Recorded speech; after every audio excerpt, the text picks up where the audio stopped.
Hello മക്കളെ, എല്ലാവരും എന്താണ് ഓണം എക്സാമിന്റെ തിരക്കിലാണെന്നറിയാം. ആ ഓണം എക്സാമിന് മാറ്റുകൂട്ടാൻ വേണ്ടിയിട്ട് നല്ല ഒരു ഷുവർ ക്വസ്റ്റ്യനുമായിട്ടാണ് ഇന്ന് എജുബോർഡിലൂടെ റിസർ വന്നിരിക്കുന്നത്.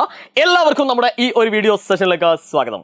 അപ്പൊ ഇന്ന് നമ്മൾ ഡിസ്കസ് ചെയ്യാൻ പോകുന്നത് gas loss and mall concept, അല്ലെ, വാതക നിയമങ്ങളും മോൾ സങ്കല്പനവും എന്ന് പറഞ്ഞിരിക്കുന്ന ചാപ്റ്ററുമായിട്ട് ബന്ധപ്പെട്ട ഏറ്റവും പ്രധാനപ്പെട്ട വരാൻ സാധ്യതയുള്ള ഒരു സിമ്പിൾ ആയിട്ടുള്ള ഒരു ക്വസ്റ്റ്യൻ ആണ്.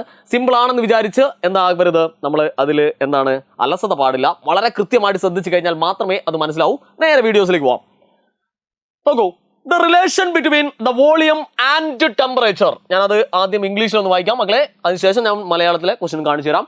Volume and temperature of a fixed mass of a gas at constant pressure is shown in the table. അല്ലെ, വോളിയവും ടെമ്പറേച്ചറുമായിട്ട് ബന്ധപ്പെട്ട കുറച്ച് കാര്യങ്ങൾ നിങ്ങൾ ടേബിൾ കൊടുത്തിട്ടുണ്ട്. Find P and Q. പിയും അതേപോലെ തന്നെ ക്യൂ നമ്മളോട് കണ്ടുപിടിക്കാൻ പറഞ്ഞിട്ടുണ്ട്. Which gas law is associated with the given relation. ഏത് ഗ്യാസ് ലോസുമായിട്ടാണ് ബന്ധപ്പെട്ടിരിക്കുന്നത് എന്ന് കൂടി ചോദിച്ചിട്ടുണ്ട്.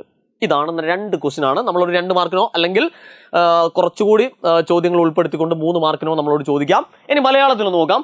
വ്യാപ്തവും താപനിലയും തമ്മിലുള്ള ബന്ധം ചുവടെ തന്നിരിക്കുന്നു. പ്രത്യേകം ശ്രദ്ധിക്കണം മക്കളെ, വ്യാപ്തവും താപനിലയും. അല്ലെ, വ്യാപ്തത്തിന് നമ്മൾ ഇംഗ്ലീഷിൽ വി എന്ന ലെറ്റർ കൊണ്ടാണ് സൂചിപ്പിക്കാറുള്ളത്. താപനിലയെ നമ്മൾ ടെമ്പറേച്ചർ കൊണ്ടാണ് സൂചിപ്പിക്കാറുള്ളത്. സാധാരണ എല്ലാവർക്കും അറിയുന്ന കാര്യം തന്നെയാണ്, ഒന്നുകൂടി സൂചിപ്പിച്ചെന്നുള്ളൂ. ചുവടെ കൊടുത്തിരിക്കുന്നു. അവ പരിശോധിച്ച് താഴെ തന്നിരിക്കുന്ന ചോദ്യങ്ങൾക്ക് ഉത്തരം എഴുതുക. പിയും ക്യൂവും നമ്മളോട് കണ്ടുപിടിക്കാൻ പറഞ്ഞു. അതേപോലെ തന്നെ ഇത് ഏത് നിയമവുമായിട്ട് ബന്ധപ്പെട്ടിരിക്കുന്നു. നമ്മൾ പഠിച്ചിട്ടുണ്ട് ഗ്യാസ് ലോസിൽ നമ്മൾ 3 നിയമങ്ങളാണ് പഠിക്കുന്നത്. അതിൽ ഇത്തരത്തിലുള്ള ചോദ്യങ്ങൾ ചെയ്യാൻ നമുക്ക് 3 കൺസെപ്റ്റുകൾ ആവശ്യമുണ്ട്. ശ്രദ്ധിക്കണം മക്കളെ. അതായത് ഒന്നാമതായിട്ട് നമുക്ക് മഞ്ഞ എടുക്കാം അല്ലെ. ഇതാ നോക്കൂ മക്കളെ, ആദ്യം നമുക്ക് ഇത്തരത്തിലുള്ള ചോദ്യം ചെയ്യാൻ വേണ്ടത് P V is equal to constant എന്ന് പറഞ്ഞിരിക്കുന്ന ഒരു വേർഡാണ്. P V is equal to സ്ഥിരസംഖ്യ. എടാ, ഇംഗ്ലീഷുകാർ ഇംഗ്ലീഷ് ശ്രദ്ധിക്കുക, മലയാളക്കാർ മലയാളം ശ്രദ്ധിക്കുക. സ്ഥിരസംഖ്യ. എടാ, ഇതാണ് ഒന്നാമതായിട്ട് മക്കളെ മനസ്സിൽ ഉണ്ടാവേണ്ടത്. Okay, P V is equal to സ്ഥിരസംഖ്യ, P V is equal to constant. ഇത് ഏത് നിയമമാണ് മക്കളെ? ബോയിൽ നിയമം. ഓക്കെ, എല്ലാവർക്കും അറിയാം ബോയിൽസ് ലോ. രണ്ടാമതായിട്ട് നമുക്ക് വേണ്ട ഇതുമായിട്ട് ബന്ധപ്പെട്ട കണക്കുകൾ ചെയ്യാൻ വേണ്ട ഒരു കാര്യമാണ് V by T is equal to constant. V by T is equal to constant അഥവാ V by T is equal to സ്ഥിരസംഖ്യ. ഓക്കെ, അപ്പൊ ഇത് ഏത് നിയമമായിട്ട് ബന്ധപ്പെട്ടിരിക്കുന്നു? ഇത് നമ്മളെ ചാൾസ് ലോ ആയിട്ട് ബന്ധപ്പെട്ടിരിക്കുന്നു. ഓക്കെ, ഇനി നമുക്ക് വേണ്ടത് ഏതാണ് മക്കളെ? മൂന്നാമതായിട്ട് നമുക്ക് ഒരു നിയമം കൂടി ഉണ്ട്, അതും കൂടി നമുക്ക് ഇതിൻ്റെ അകത്ത് എഴുതണം.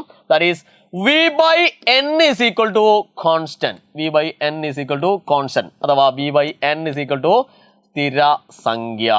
ഓക്കെ, അപ്പൊ ഇങ്ങനെ 3 നിയമങ്ങളാണ്. അപ്പൊ ഈ നിയമമാണ് ഏത് നിയമം മക്കളെ? അവഗാഡ്രോ നിയമം. അല്ലെ, 3 നിയമങ്ങൾ ഏതൊക്കെയാണ് പഠിക്കാനുള്ളത് എന്ന് ചോദിച്ചു കഴിഞ്ഞാൽ നിങ്ങൾക്ക് പറയാം എ ബി സി. ആഹാ, A B C, A B C അല്ലെ. A for Avogadro, B for Boyle's law and C for Charles law.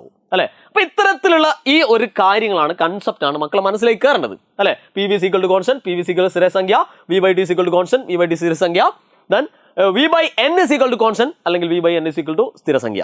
അപ്പൊ ഇതിൽ ഏത് കാര്യമാണ് നമ്മൾ എടുക്കേണ്ടതെന്ന് ചോദ്യം നോക്കിയിട്ടാണ് നമുക്ക് മനസ്സിലാകുക. ഇതാ ഇവിടെ വന്നിരിക്കുന്നത് വിയും അതേപോലെ തന്നെ ടിയുമാണ്. അല്ലെ, വിയും ടിയും റിലേഷനിൽ വരുന്നത് ഇതിൽ ഏതാണ്?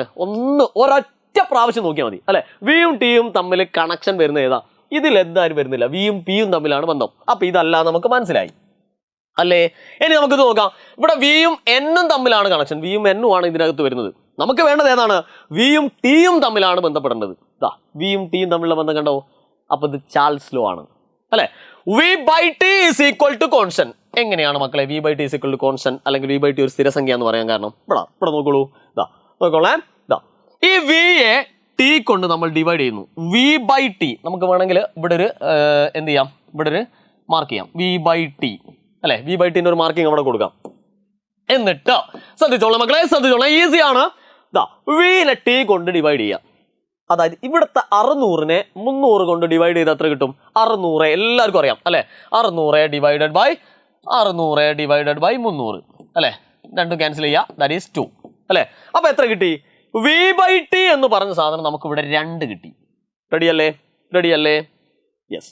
ഇനി നമുക്ക് ഇവിടെ ശ്രദ്ധിക്കേണ്ട കാര്യം, V/T എന്ന് പറഞ്ഞ സാധനം ഞാൻ നിങ്ങളോട് പറഞ്ഞിട്ടുണ്ട്, ഒരു കോൺസ്റ്റന്റ് ആയിരിക്കും. V/T എന്ന് പറഞ്ഞാൽ സ്ഥിരസംഖ്യ ആയിരിക്കും എന്ന് പറഞ്ഞാൽ അതിന്റെ അർത്ഥം ശ്രദ്ധിച്ചോളെ മക്കളെ. V/T ഒരു സ്ഥിരസംഖ്യ ആണ് എന്ന് പറഞ്ഞാൽ അതിന്റെ അർത്ഥം ഈ കള്ളി മൊത്തം ഒരേ നമ്പർ ആയിരിക്കും. ഈ ഒരു കള്ളി മൊത്തം ഇത് രണ്ടാണെങ്കിൽ അടിയിലും 2, ഇടയിലും 2. അടിപൊളി അല്ലെ? ഇവിടെ 2 ആണെങ്കിൽ ഇവിടെയും 2, ഇവിടെയും 2. കാരണം എന്താ? V/T കംപ്ലീറ്റ് കോൺസ്റ്റന്റ് ആയിരിക്കും അല്ലെ? V/T എന്ന് പറയുന്നത് ഒരു സ്ഥിര സംഖ്യ ആയിരിക്കും എന്ന് പറഞ്ഞാൽ V/T കംപ്ലീറ്റ് ഒരേ നമ്പർ ആയിരിക്കും. അതുകൊണ്ട് ഇവിടെ 2 ആണെങ്കിൽ ഇവിടെയും 2 ആയിരിക്കും, ഇവിടെയും 2 ആയിരിക്കും. കണ്ണും പൂട്ടി അങ്ങോട്ട് എഴുതാം. V/T is equal to constant അല്ലെങ്കിൽ V/T is equal to സ്ഥിരസംഖ്യ. അതാ ഈ കള്ളി മൊത്തം 2 ആയിരിക്കും. റെഡി? അങ്ങനെയാണെങ്കിൽ നമുക്കൊന്ന് പരീക്ഷിച്ച് നോക്കാം. ഇവിടെ എന്തായിരിക്കും വരിക? 800നെ ഏതോ ഒരു സംഖ്യ കൊണ്ട് ഹരിച്ചു കഴിഞ്ഞാൽ നമുക്ക് 2 കിട്ടണം അല്ലെ? 800നെ ഏതോ ഒരു സംഖ്യ കൊണ്ട് ഹരിച്ചു കഴിഞ്ഞാൽ നമുക്ക് എന്ത് കിട്ടണം? 2 കിട്ടണം. ഏതാണ് ആ സംഖ്യ? ഏതാണ് ആ സംഖ്യ? വളരെ സിമ്പിൾ ആയിട്ടുള്ള ചോദ്യമാണ് അല്ലെ? പി നമുക്ക് എത്ര കിട്ടും? 400 കിട്ടും അല്ലെ? 800 ഡിവൈഡഡ് ബൈ 400 ദാറ്റ് ഈസ് 2 അല്ലെ? അങ്ങനെയാണെങ്കിലേ Q ഏതോ ഒരു സംഖ്യയെ 500 കൊണ്ട് ഹരിക്കുമ്പോൾ 2 കിട്ടും. ഏതായിരിക്കും ഈ സംഖ്യ?